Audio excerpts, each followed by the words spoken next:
Bien, mis hermanos, vamos a orar una vez más. Vamos a pedir al Señor no solamente que bendiga su palabra en esta mañana, sino que nos bendiga como iglesia en el proceso en el que nos encontramos de elección de nuevos líderes. Necesitamos la dirección y la gracia del Señor. Vamos a orar. Padre, una vez más nosotros venimos delante de ti, te alabamos, te bendecimos, te damos gloria, honra, honor, adoración. Te suplicamos, oh Señor, que tú seas con nosotros en esta mañana y que tú seas con la Iglesia Bíblica del Señor Jesucristo, mostrándonos tu voluntad, ayudándonos a discernir si hay hombres aquí a quienes tú estás llamando para el ministerio pastoral o para el ministerio diaconal de esta iglesia. Cristo, la cabeza de la iglesia, es la que da dones a su iglesia. Señor, hay dones aquí que tú nos estás dando. Ayúdanos a reconocerlos, porque te lo pedimos en Cristo. Amén y amén.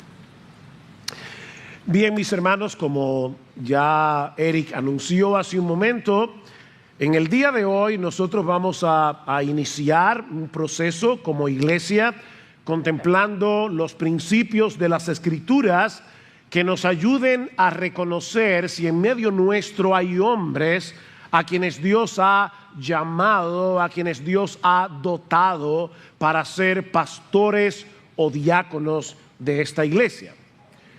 Si bien es cierto que es Dios el que llama al ministerio, es Dios el que capacita a los hombres que ministran en su iglesia, también es cierto que la iglesia es la que tiene la responsabilidad de reconocer a esos hombres, de elegir a esos hombres. Así que el llamado viene de Dios, pero Él nos ha dejado en su palabra algunos principios generales que nos ayuden a discernir quiénes son esos hombres a quienes Él está llamando. De manera, mis hermanos, que el llamado es una moneda de dos caras.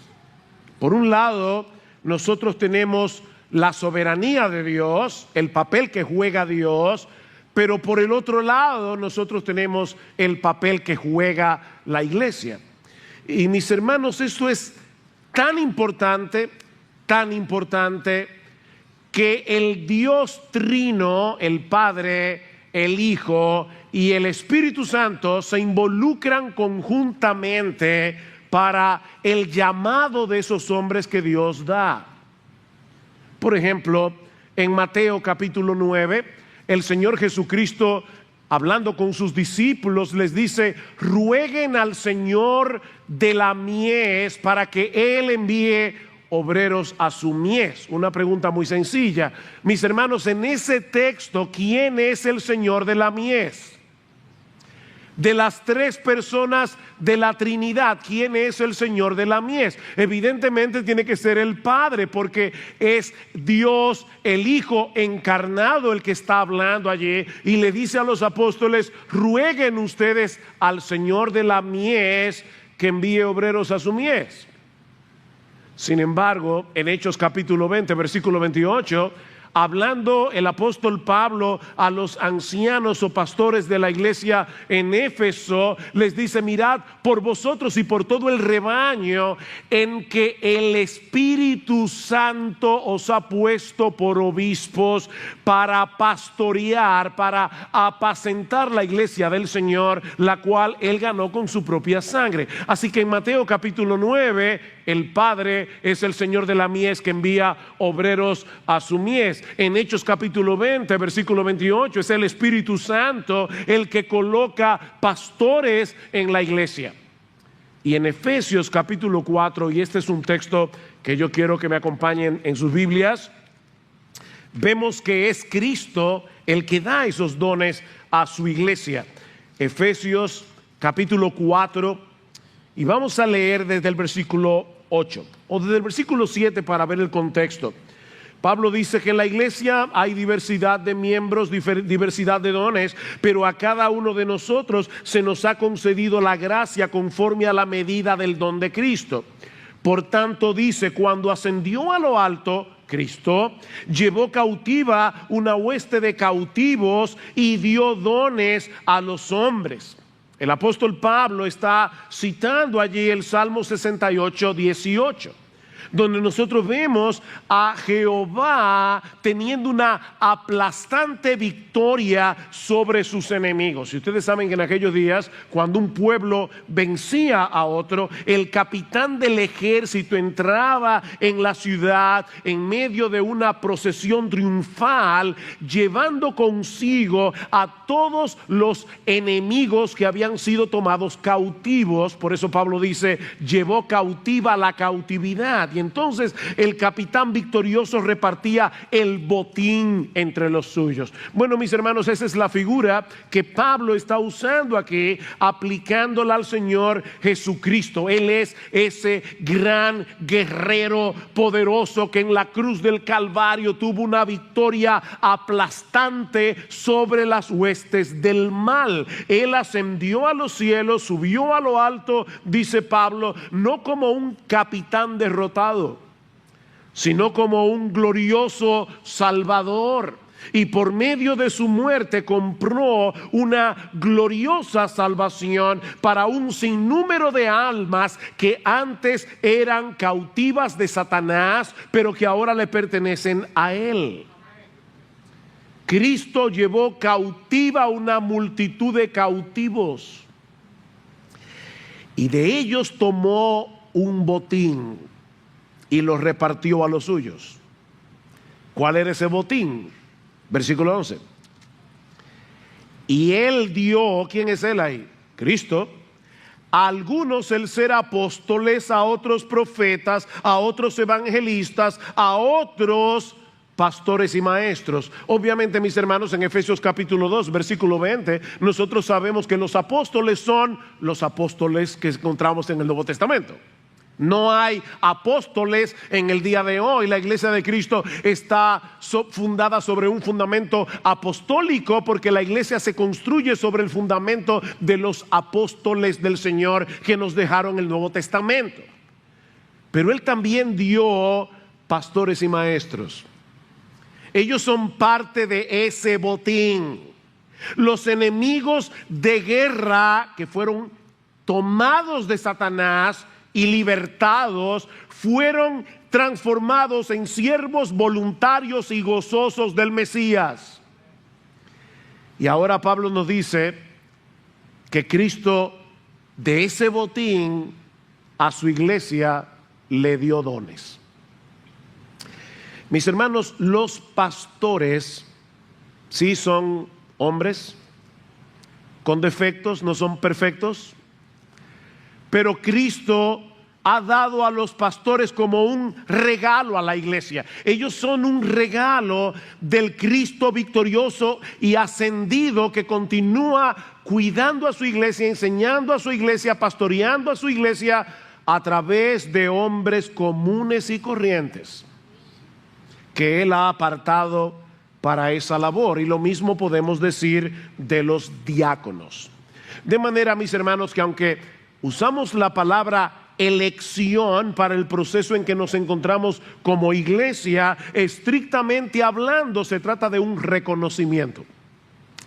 Más que una elección, es un reconocimiento. Esa es la parte que nos corresponde a nosotros como iglesia: identificar quiénes son esos hombres que Dios ha llamado para entonces colocarlos en el oficio. Y esa es la razón por la que estamos trayendo estas enseñanzas en la mañana de hoy. Los miembros de Iglesia Bíblica del Señor Jesucristo, como ya se ha avisado, recibirán esta tarde por WhatsApp una encuesta, y ustedes van a colocar allí nombres, si es que están viendo nombres. Hermanos, no se inventen lo que no están viendo. Si ustedes no ven a nadie, pongan nadie. Pero si hay hombres aquí que ustedes, a la luz de lo que vamos a ver en 1 Timoteo 3 y Tito 1, creen que Dios está llamando al ministerio pastoral o al ministerio diaconal de IBCJ, entonces, hermano, pon esos nombres allí. Eso es lo que estamos haciendo. ¿Cómo puede un creyente discernir si Dios lo está apartando para la obra del ministerio? Tú estás aquí sentado en esta mañana, hombres de Iglesia Bíblica del Señor Jesucristo. ¿Tú te has preguntado alguna vez si Dios puede que te esté llamando a ti para el ministerio pastoral?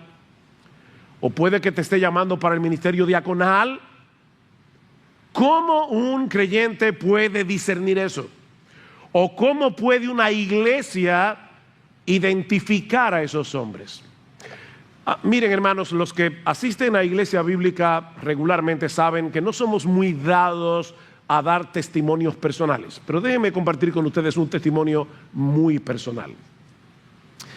Cuando yo tenía 18 años y alguien puso en mi mente la idea de entrar al ministerio pastoral, debo decirles francamente que me dio mucho miedo.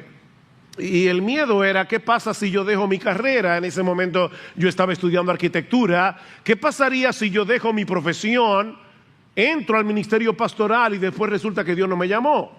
Así que yo comencé a preguntar a siervos de Dios que yo conocía en esos momentos: dime cómo yo puedo discernir si Dios me está llamando para el ministerio. Y mis hermanos, para mí fue una lucha tan grande. Yo hubiera querido tener en ese momento la enseñanza que les voy a compartir en el día de hoy. Porque si bien es cierto que el hombre llamado al ministerio tiene un anhelo por el ministerio, como veremos en un momento, eso no depende únicamente del hombre que Dios está llamando. Eso depende de toda una iglesia. Y vuelvo y les reitero, yo hubiera anhelado, yo hubiera agradecido en ese momento de mi vida tener esta enseñanza que les voy a compartir en el día de hoy. Yo recuerdo que cuando estaba en medio de esa lucha: me está llamando Dios, no me está llamando, debo dejar mi carrera, no debo hacerlo. Y yo tenía una guerra en mi interior. Me tocó dirigir los himnos un domingo en la noche. ¿Qué himno ustedes creen que me tocó dirigir? Uno de los que me tocó: que mi vida entera esté consagrada a ti, Señor, que mis labios al hablar hablen solo de tu amor. Y yo me acuerdo perfectamente, yo tenía, vuelvo y repito, 18 años de edad, en medio de esa lucha, y yo estaba dirigiendo el himno diciéndome a mí mismo: tú eres un hipócrita, porque tú estás cantando lo que tú no estás dispuesto a hacer.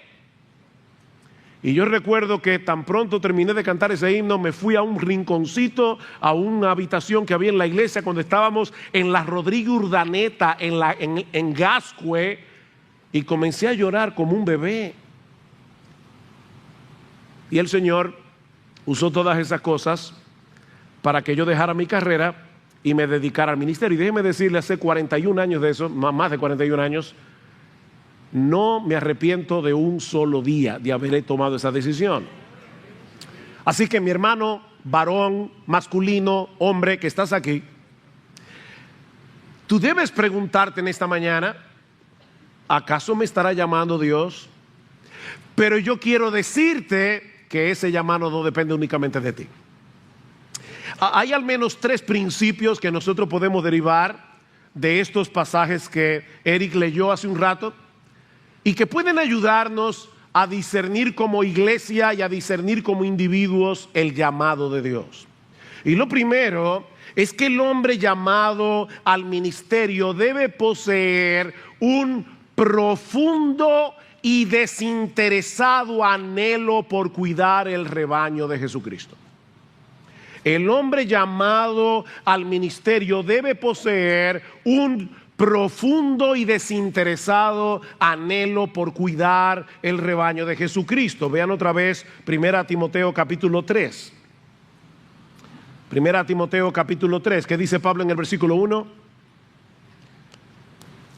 Palabra fiel es esta: si alguno aspira, o como dice la Reina Valera, si alguno anhela el cargo de obispo, buena obra desea hacer. Esta palabra aspirar significa literalmente extenderse hacia algo. Señala el esfuerzo que hacemos con el propósito de obtener lo que deseamos. La Reina Valera del 60, como ya dije, lo traduce anhelar, el que anhela obispado. El estudiante que anhela llegar a ser profesional tiene que esforzarse para lograr esa meta. de Éfeso, y es a los ancianos que Pablo le dice: mirad por vosotros y por todo el rebaño en que el Espíritu Santo os ha puesto por obispos. En Tito, el texto que Eric leyó hace un momento, dice que Pablo le dice a Tito: yo te coloqué, te llamé, te envié a Creta para que establecieses ancianos. Y esos ancianos deben tener tales requisitos porque es necesario que el obispo sea, o sea, los ancianos son obispos. En primera de Pedro capítulo 5 versículo 1 dice Pedro: yo ruego a los ancianos juntamente conmigo que están entre nosotros, apacentad la grey del Señor, pastoread la grey del Señor que está entre vosotros, cuidando de ella. La palabra allí es episcopontes, de donde viene la palabra episcopos, obispo en español. Esa palabra significa supervisar, significa sobrevelar sobre un grupo de personas. Así que los ancianos apacientan, pastorean y sobrevelan porque son obispos. Así que sí, hermano, tenemos 7 obispos, pero por favor no me llamen obispo. Le llamamos pastores, esa es la palabra que usamos, o ancianos, pero es exactamente lo mismo. De manera, mis hermanos, que cuando Pablo habla en nuestro texto de aspirar al obispado, se está refiriendo a todos aquellos que anhelan servir en el ministerio pastoral. Como ya decía, la palabra obispo lo que significa es uno que supervisa, episcopo, uno que sobrevela. Y eso es lo que este hombre anhela. Es la obra, no es alcanzar un estatus de reconocimiento en la iglesia. Pablo no dice: si alguno anhela ese estatus, no, si alguno anhela la obra. Lo que este hombre anhela es una obra. Por eso alguien decía que todo candidato al ministerio debe preguntarse seriamente y en oración si su aspiración es dar a conocer a Cristo o darse a conocer a sí mismo. Mira, si es darte a conocer a ti mismo, por favor, bájate de esa nube. Porque lo peor que pudiera hacer esta iglesia es elegirte. Nosotros estamos aquí. ¿Saben lo que somos nosotros? ¿Ustedes alguna vez han visto una obra de teatro? En la obra de teatro, ¿verdad?, están los actores, son lo que todo el mundo ve. Pero hay un individuo que su única función, ¿saben cuál es? Subir el telón. Los que alguna vez han ido a una obra de teatro, ¿ven a ese individuo que sube el telón? Por supuesto que no. Nadie lo ve. Pero ese individuo es importantísimo porque si no sube el telón, nadie ve a los actores. Bueno, mis hermanos, en la iglesia de Jesucristo, nosotros los pastores somos los que subimos el telón y el único que se debe ver es Jesucristo. Nuestra función como pastores es mostrarlo a Él. Ahora Pablo está diciendo: tú anhelas eso, buena obra desea hacer. Todo el que quiera entrar en el ministerio con una conciencia tranquila debe estar seguro de que no ambiciona otra cosa que la gloria de Dios, la expansión de su reino y la edificación de su iglesia. Pero no importa cuán profundo, cuán desinteresado pueda ser el anhelo de una persona por el ministerio, la Biblia enseña también, en segundo lugar, que ese llamamiento debe ser confirmado por otros. Y esa es la parte, mis hermanos, que yo hubiera querido saber cuando tenía 18 años. ¿Qué dice el apóstol Pablo? Dice: el que anhela obispado, buena obra desea hacer. Pero un obispo es necesario, como dice la Reina Valera, me gusta más que en este caso la Biblia de las Américas, porque dice: es necesario que el obispo sea irreprensible, marido de una sola mujer, sobrio, prudente, decoroso, hospedador, apto para enseñar, etcétera. Es necesario. ¿Saben cuál es la palabra griega que Pablo usa allí? La misma que aparece en Juan capítulo 3 cuando dice Cristo a Nicodemo: te es necesario nacer de nuevo. Nadie puede entrar en el reino de Dios sin el nuevo nacimiento. Bueno, nadie debería entrar en el ministerio si no tiene estas cualificaciones. Pablo no dice es bueno, es recomendable, él dice es necesario. La pregunta del $1.000.000 es esta: ¿y quién evalúa eso? Es necesario que el que anhela la obra del ministerio sea marido de una sola mujer, sobrio, prudente, decoroso, pedador. Es la persona que debe decir, yo soy ese individuo. ¿Quién evalúa las características que Pablo menciona aquí? Bueno, en primer lugar, esos individuos son evaluados por aquellos que actualmente pastorean la iglesia. Ellos son los más idóneos para examinar a todos aquellos que han de ser presentados a la iglesia como candidatos al ministerio pastoral o diaconal. De hecho, es parte de nuestra labor como pastores identificar en la iglesia dónde están esos hombres que parecen llenar los requisitos de 1 Timoteo 3 y Tito 1. Es por eso que Pablo va a decir más adelante a Timoteo, en 2 Timoteo capítulo 2, versículo 2, dice: lo que has oído de mí ante muchos testigos, esto encarga a hombres fieles que sean idóneos para enseñar también a otros. Los pastores tenemos que buscar en la iglesia quiénes son esos hombres para poder edificarlos, para poder entrenarlos, como estamos haciendo de hecho con el programa de entrenamiento que ya ustedes conocen y que de paso reinicia en el mes de febrero, si el Señor lo permite.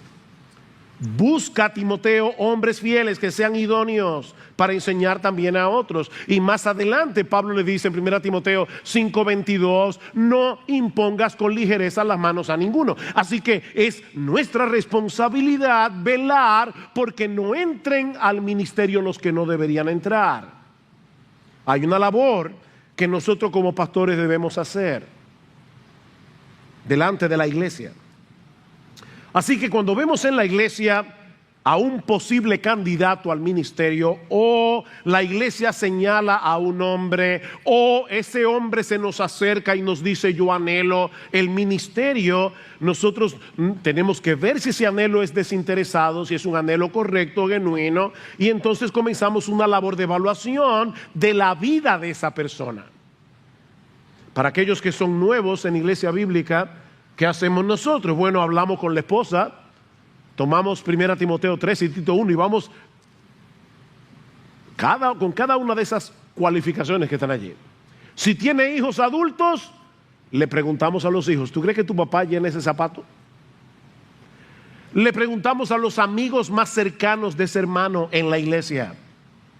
Y cuando todo parece indicar que es así, entonces pasamos a la etapa pública del proceso. Avisamos a la iglesia: mis hermanos, este individuo está aspirando al cargo ministerial, nosotros lo hemos evaluado, no vemos ningún problema, pero ahora necesitamos que ustedes lo evalúen. Y damos un tiempo prudente para que si alguno tiene alguna duda con respecto a ese hermano, se acerque a él en privado y hable con él. Y si después de 2-3 meses no hay ninguna duda, entonces venimos delante de toda la iglesia y vamos sobre 1 Timoteo 3 y Tito 1, y los hermanos comienzan a levantarse, a dar testimonio público de ese hermano, testimonio positivo, porque se supone que lo negativo ya se trató en privado. ¿Se dan cuenta, mis hermanos? Esto no es un relajo, esto no es algo superficial, esto es algo importantísimo para la vida de una iglesia. De manera que hay 3 elementos que entran en juego en este asunto: el anhelo de la persona, la evaluación de los pastores y la evaluación de la iglesia. Puede ser que a pesar de todo eso entren al ministerio quienes no deberían, puede ser, porque nuestro juicio sigue siendo falible. Pero estamos cerrando la puerta lo suficiente como para que eso no pase a cada rato. O mejor dicho, la Biblia pone la puerta más estrecha. Es interesante que en Hechos capítulo 6, y muchos de ustedes conocen el pasaje, se suscitó un problema en la iglesia primitiva porque algunas viudas estaban siendo desatendidas en la distribución de alimentos. Y los apóstoles entendían que ellos tenían un llamado del Señor a enseñar la palabra. ¿Qué hicieron ellos? Llamaron a la iglesia y dijeron: hermanos, buscad entre vosotros varones que tengan estos requisitos y que puedan servir a la iglesia en esto. Fíjense, hermanos, los apóstoles, que tienen más autoridad que cualquier pastor en el día de hoy, le pidieron a la iglesia que buscara a esos hombres. Y eso es exactamente lo que nosotros estamos haciendo en este proceso. Le estamos pidiendo a la iglesia, hermanos, por favor, busquen entre ustedes. Piensen, traigan a su mente la lista de miembros. Piensen en los hombres de esta congregación.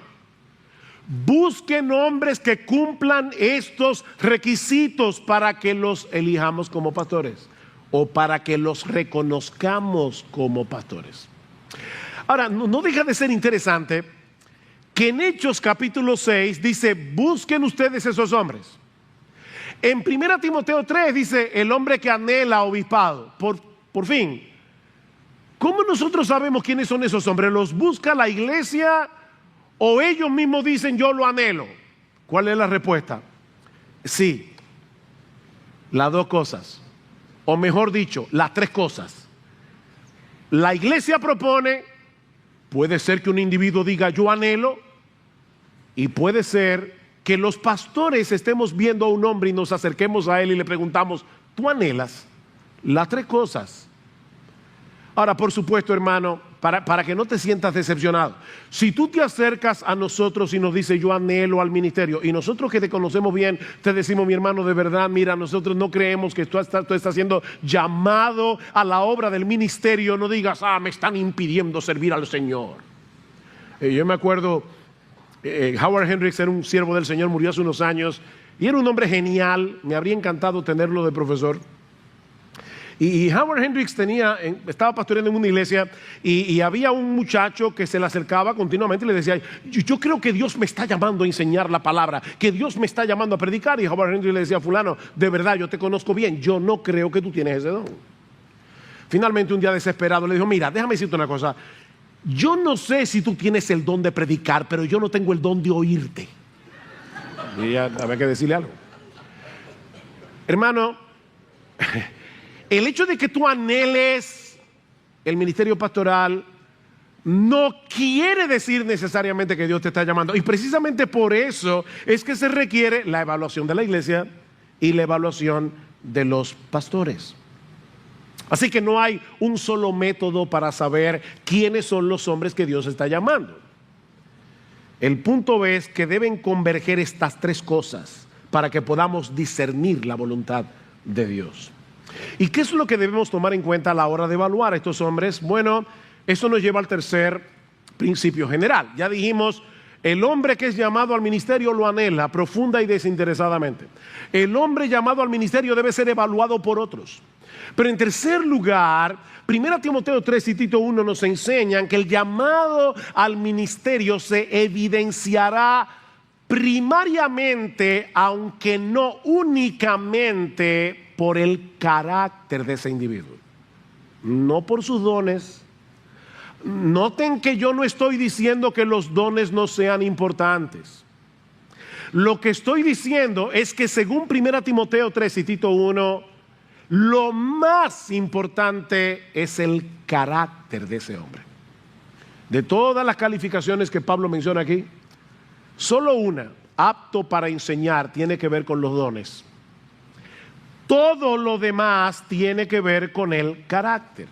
Y hermanos, ¿por qué es importante que eso sea resaltado? Porque la tendencia del corazón humano es a fijarse en los que tienen más talento o en aquellos que tienen una personalidad más atractiva. Muchas iglesias eligen pastores porque tienen buena oratoria, saben hablar, porque son simpáticos, porque son tan buena gente, porque tienen un talento gerencial innato o mucho conocimiento de la Biblia.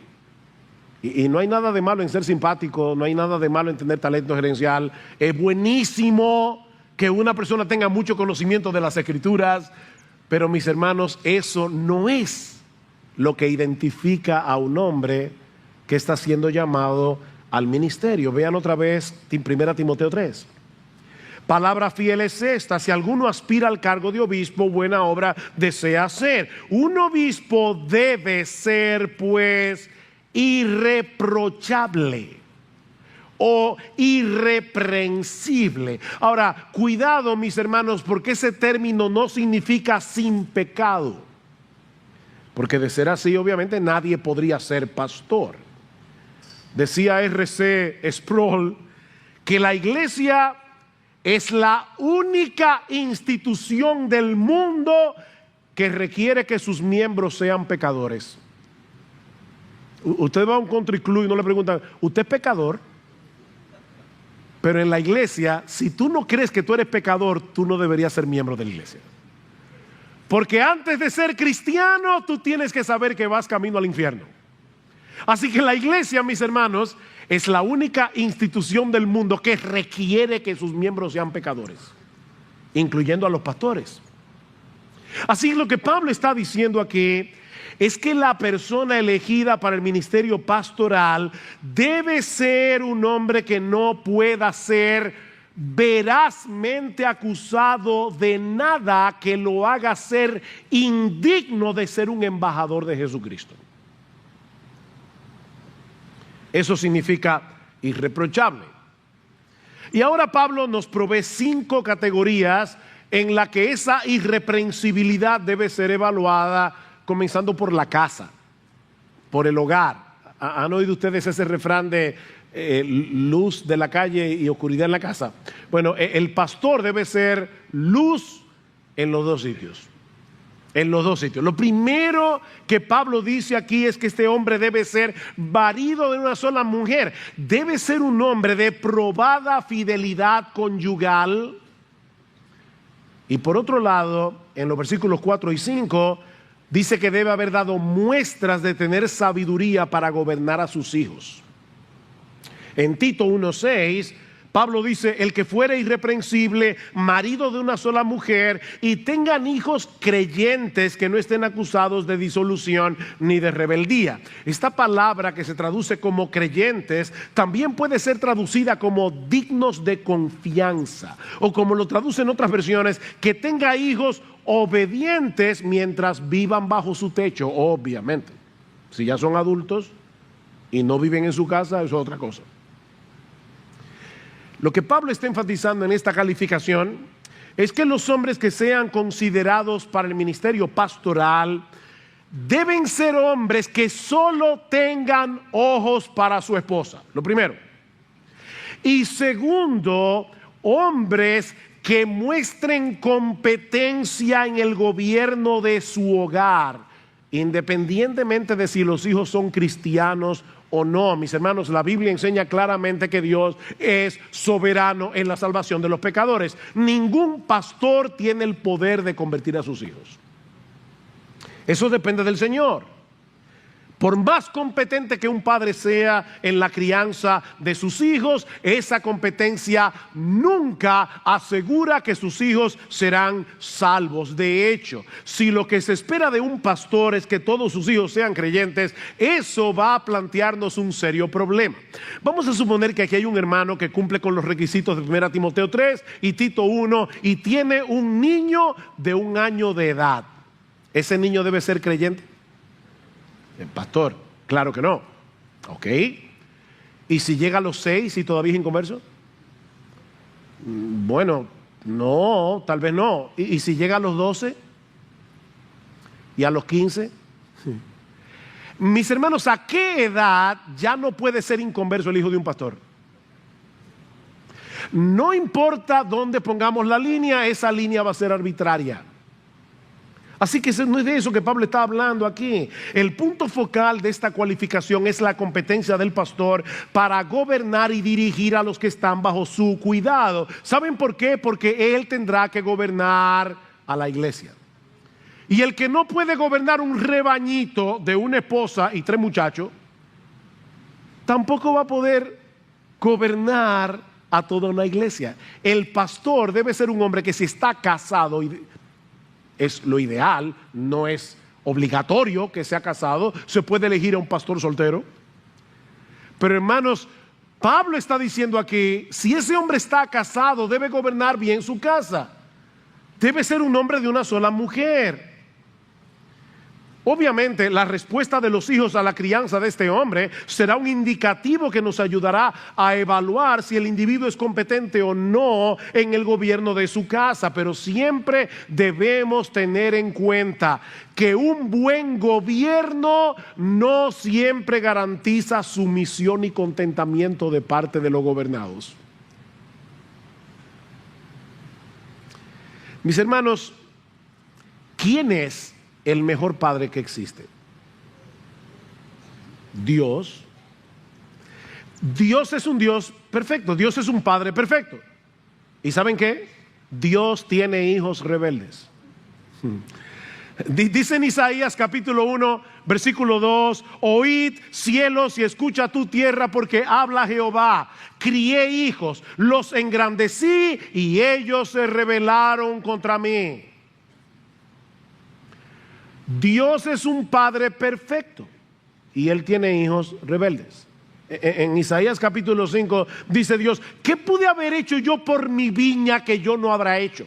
¿Y cómo es que, esperando que diera uvas buenas, esta viña produjo uvas silvestres? ¿Qué es entonces lo que debemos evaluar en un candidato al ministerio? Las normas que un padre impone sobre su casa, la forma sabia, amorosa y firme en que hace valer su autoridad, amorosa y firme, la manera como aplica la disciplina paterna cuando sea necesario. Los pastores gobiernan la iglesia, dice Pablo, y por lo tanto los que son elegidos para ese oficio deben mostrar competencia en el gobierno de sus hogares. Por otra parte, Pablo dice que debe poseer un carácter irreprochable. Versículos 2 y 3.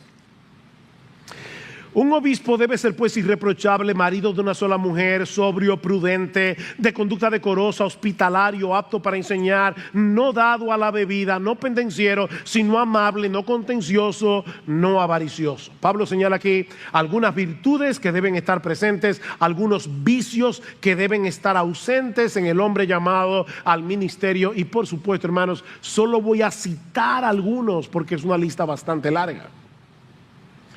Por un lado, debe poseer un carácter sobrio, moderado, equilibrado, sin excesos.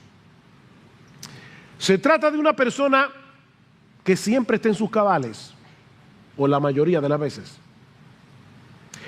Este hombre, por ejemplo, puede tener un buen sentido del humor, pero él sabe distinguir cuándo es tiempo de reír y cuándo es tiempo de estar serio.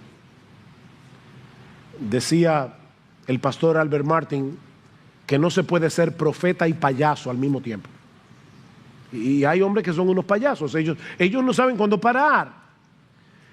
Este hombre tiene suficiente dominio de sí mismo como para actuar por principios, no por deseos, no por sus emociones solamente. Otra virtud que debe estar presente en este hombre es la de un corazón amante y generoso. Pablo dice que el pastor debe ser hospitalario. Debe poseer la capacidad de ser sensible, sobre todo aquellos que los demás tienden a olvidar, que los demás pasan por alto, aquellos que probablemente no van a poder recompensar lo que han hecho. Es un hombre bondadoso. Es un hombre que manifiesta la gracia de Jesucristo. ¿Cuáles son los vicios que deben estar ausentes en un carácter irreprochable? Bueno, básicamente 3, y los estoy resumiendo. En primer lugar, los pastores no deben ser sabios en su propia opinión. Los pastores no deben ser sabios en su propia opinión. En Tito 1:7 Pablo dice que el obispo, el pastor, no debe ser un soberbio. Y esta palabra significa voluntarioso, arrogante, inflexible, obstinado, testarudo. Por favor, hermanos de Iglesia Bíblica del Señor Jesucristo, nunca confundan tener convicciones con ser terco. Y nunca pongan a un hombre terco en el ministerio pastoral. Porque esos hombres son capaces de crear un disturbio hasta en una reunión de ángeles. Una de las cosas que nosotros hacemos cuando alguien está aspirando al ministerio y hasta ahora parece que va bien y el individuo parece que tiene las cualificaciones, es que lo invitamos a participar de la reunión de pastores. Y por supuesto, él no está cuando estamos tratando temas sensibles que él no debe oír todavía porque no es pastor, pero nosotros queremos ver cómo él interactúa con el equipo. Eso es importante. Esos hombres obstinados, testarudos, inflexibles, todo el tiempo insistirán en que las cosas se hagan a su modo. De hecho, eso no solamente se aplica a los pastores, se aplica a cualquiera que sea cabeza de un ministerio. No podemos ser testarudos. Una cosa es tener autoridad, otra cosa es ser un tirano. Nunca pongan a un tirano como pastor de la iglesia, porque harán mucho daño. Por otra parte, se nos dice que este hombre no debe ser iracundo o rencilloso, un pleitero. Hay hombres cuyas palabras son como golpes de espada, dicen Proverbios 12:18. Mas la lengua de los sabios es medicina. Sí, es bueno que un hombre tenga convicciones, es bueno que predique la palabra con firmeza. Pero hay hombres que cuando se paran en el púlpito, lo único que hacen es aplastar, golpear, maltratar a las ovejas de Jesucristo. Y hermanos, eso es una vergüenza y es algo muy triste. Finalmente, Pablo dice que no debe ser amante del dinero, no debe ser un hombre codicioso. Y eso obviamente yo creo que no tengo ni que explicarlo, ¿verdad? Es mucho el daño que se le ha hecho al testimonio de la obra de Dios por hombres codiciosos que, por cierto, manejan las arcas de la iglesia. Una de las cosas que los pastores de esta iglesia no podemos hacer es un cheque. Eso no nos corresponde a nosotros. Hermanos, hay que tener mucho cuidado porque Judas no es el único siervo que vendió a su señor por 30 piezas de plata.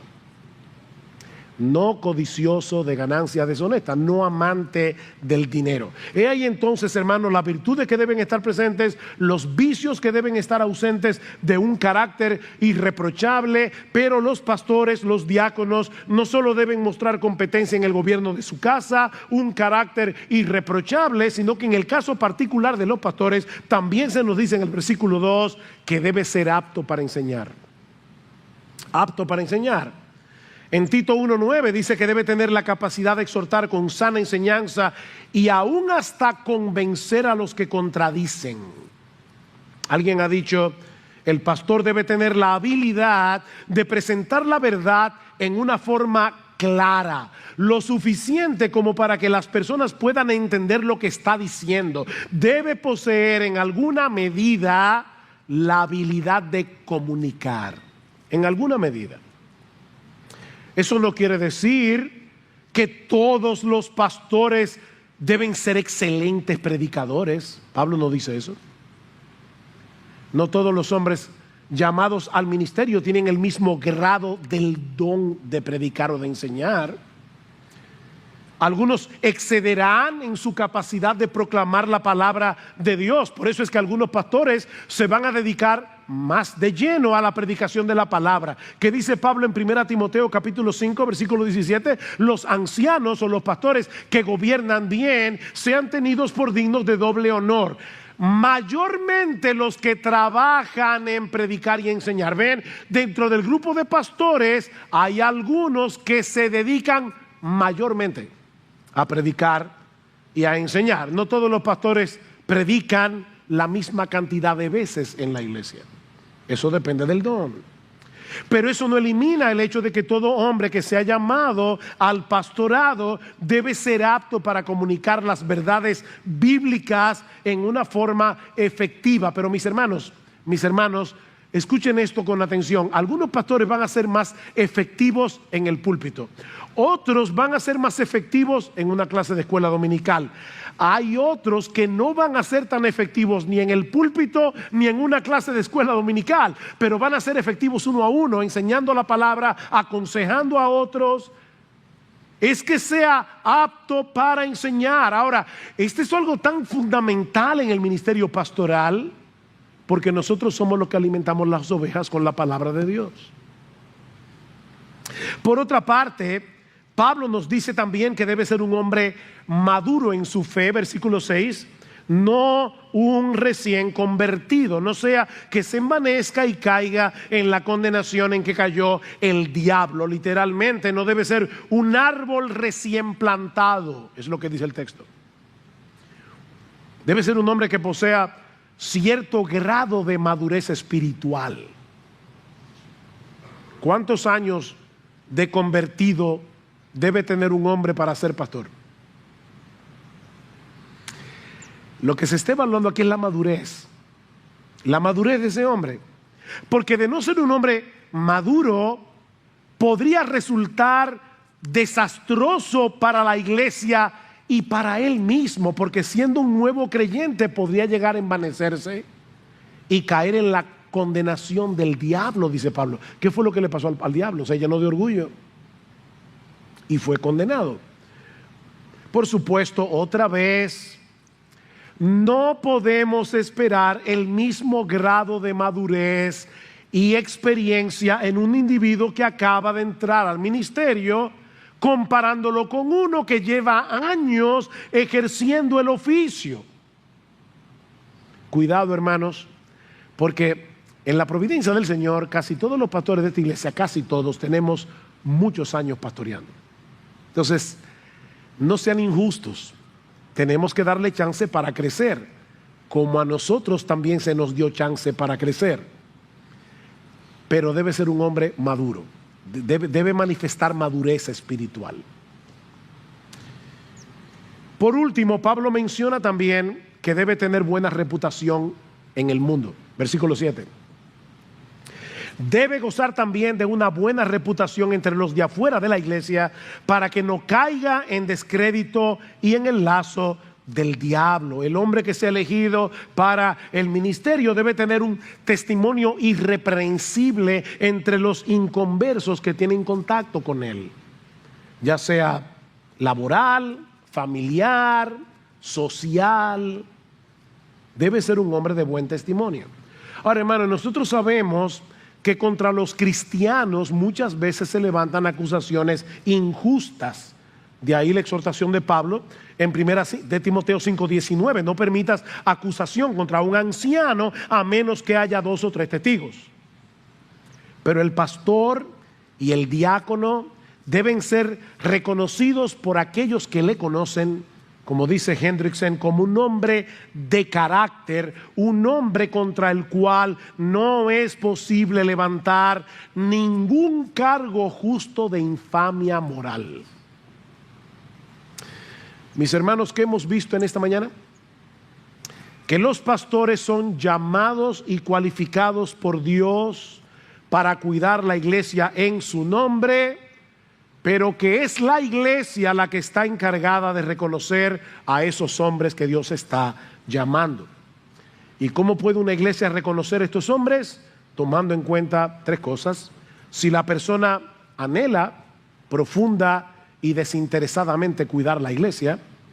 2, si de acuerdo al testimonio de los pastores y de la iglesia, la persona posee un carácter irreprochable. Y 3, en el caso de los pastores, si es apto para enseñar. Mis hermanos, como ustedes pueden ver, esto es algo serio, pero no es místico. Voy a repetir eso otra vez. Esto es algo serio, pero no es místico. No hay que esperar una revelación especial de Dios. Spurgeon recibió una vez un joven. Yo hubiera querido leer eso en inglés, porque no sé cómo fue en inglés, pero en español suena como esto. Un joven que fue al colegio pastoral y le dijo: señor Spurgeon, yo creo que Dios me está llamando al ministerio pastoral. ¿Y cómo tú lo sabes? Bueno, porque yo trabajo en un campo de maíz y un día estaba allí descansando en mi campo, mirando al cielo, y de repente yo vi que las nubes formaron una S, S, M, y yo interpreté su santo ministerio. Y Spurgeon, que era sumamente agudo, le dijo: no, yo creo que significa sigue sembrando maíz. Hermanos, vuelvo y repito, esto no es místico. No es místico, no es que anoche yo soñé. Mire, yo no sé lo que tú soñaste anoche, pero esto es muy objetivo.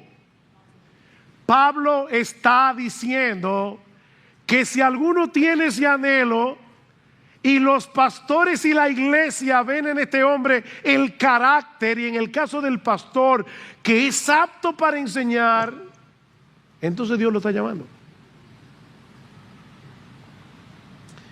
Si una persona anhela el ministerio pastoral y de acuerdo a la evaluación pastoral y la iglesia tiene estas cualificaciones, mis hermanos, podemos dar ese voto con una limpia conciencia. Ahora, ¿por qué ese reconocimiento público es importante? Porque Cristo revela su voluntad a través de la iglesia. Perdón, y porque eso contribuye a amarrar nuestras conciencias al testimonio colectivo de la congregación a la hora de reconocer a esos hombres como una autoridad. En esta iglesia nosotros establecemos que más del 75% de la membresía deben votar. Vamos a suponer que aquí se presenta un hombre para el ministerio pastoral y el 90% de los miembros los reconocen como pastor, pero hay 10 hermanos que no lo reconocen y no votan por él. ¿Qué deben hacer esos hermanos? ¿Ese hombre elegido es su pastor? Sí, aunque ellos no hayan votado por él, porque la iglesia los eligió. ¿Ven? Por eso es que es tan importante ese testimonio público. Mis hermanos, los pastores no imponemos pastores. Debemos guiar a la iglesia para que reconozcan esos hombres. Este es un proceso que debe hacerse en oración, en mucha dependencia del Espíritu de Dios. Como decíamos al principio de este mensaje, los pastores son un regalo del Cristo ascendido y victorioso que continúa cuidando a su iglesia, llevándola a la madurez a través del liderazgo de esos hombres comunes y corrientes que Él ha apartado para esa labor. En ese sentido, mis hermanos, es importante resaltar que nunca debemos rebajar los estándares de Dios para elegir pastores, pero tampoco ponerlos tan alto que nadie puede entrar. No estamos buscando perfección, estamos buscando madurez, estamos buscando carácter y estamos buscando hombres que sean aptos para enseñar. Hay iglesias que tienen el listón tan alto que no van a elegir un pastor ni en 50 años. No, hermanos, ni una cosa de la otra. De hecho, si ustedes notan con cuidado las cualificaciones de 1 Timoteo 3 y Tito 1, se van a dar cuenta que lo más extraordinario de esta lista es que no tiene nada de extraordinario. Todo lo que se menciona en esta lista, exceptuando apto para enseñar, es lo que todo cristiano debería hacer. Mis hermanos, porque tú no eres pastor, tú tienes derecho a no ser marido de una sola mujer. Porque tú no eres pastor, tú puedes ser un pendenciero. Porque tú no eres pastor, tú puedes ser un borracho. Porque tú no eres pastor, tú puedes darte el lujo de no ser sobrio o de no ser hospitalario. Mis hermanos, vuelvo y repito, lo más extraordinario de esta lista es que no tiene nada de extraordinario. Estamos buscando hombres piadosos, estamos buscando hombres de carácter, y en el caso del ministerio pastoral estamos buscando hombres que sean aptos para enseñar, que quieran cuidar el rebaño. En el caso de los diáconos, hombres que tengan un evidente don de servicio para servir a la iglesia. Eso es lo que estamos buscando. Quiera el Señor continuar enviando pastores a esta iglesia conforme a su corazón, hombres que sin ser perfectos puedan pastorear este rebaño con ciencia y con entendimiento. Pidamos, mis hermanos, en oración que el Señor continúe produciendo en cada miembro de esta iglesia este carácter que vemos aquí, que Dios siga levantando hombres. Necesitamos hombres que pastoreen esta iglesia, porque en unos años, si Cristo no ha venido antes, los pastores que estamos ahora ya no vamos a estar aquí. De hecho, ya exceptuando, yo creo que solo a uno del consejo de pastores. Este es un consejo de ancianos, literalmente. Nosotros comenzamos a pastorear esta iglesia muy jovencitos. Yo tenía 22 años cuando entré al ministerio pastoral. 22 años. Mis hermanos, ya este es un consejo de ancianos. Nosotros necesitamos un relevo. Amén. Quiera el Señor levantar esos hombres, pero quiera el Señor darnos ojos para verlos. Y por último, hermanos, no olviden que no se eligen a los pastores y a los diáconos para que hagan lo que nosotros como iglesia tenemos que hacer. No es para que nos sustituyan y que lo hagan todo. No. Pablo dice claramente que los pastores y maestros equipan a los santos para la obra del ministerio. Equipan a los santos para la obra del ministerio. Solo de esa manera la iglesia puede funcionar como lo que es, un cuerpo que tiene a Cristo como cabeza, el cual ha dado pastores que equipan a los miembros para que el cuerpo funcione como un cuerpo. De modo que, y con esta cita concluyo, siguiendo la verdad en amor, crezcamos en todo en aquel que es la cabeza, esto es Cristo, de quien todo el cuerpo, bien concertado y unido entre sí, por todas las coyunturas que se ayudan mutuamente, según la actividad propia de cada miembro, el cuerpo recibe su crecimiento para ir edificándose en amor. Todo el cuerpo entrenado por sus pastores para funcionar como un cuerpo. Vamos a orar. Señor, te damos gracias por habernos permitido en esta mañana predicar tu palabra, traer esta instrucción tan importante para la vida de nuestra iglesia. Padre, una vez más nosotros te pedimos que tú hables a través de los hermanos.